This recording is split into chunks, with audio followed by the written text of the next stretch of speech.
Alexeï Navalny restera en prison encore 2 ans et 8 mois. Son sort a été tranché par un tribunal moscovite excentré et transformé en forteresse. La juge, Natalia Rebnikova, a estimé que le principal détracteur de Vladimir Poutine avait violé son contrôle judiciaire et devait, en conséquence, purger une peine de 3 ans et demi de prison avec sursis, à laquelle il avait été condamné en 2014 pour détournement de fonds, moins une dizaine de mois passés cette année-là en assignation à résidence. Depuis une cage de verre, l'opposant a écouté la condamnation, le regard vissé sur son épouse, Loulia, présente dans l'Assemblée. Alexeï Navalny, 44 ans, ira même jusqu'à lui adresser un cœur. Ses avocats vont faire appel de cette décision.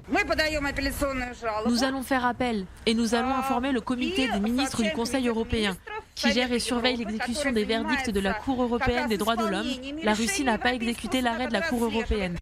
Comment Alexeï a réagi à la condamnation ? Vous l'avez vu, avec courage comme toujours.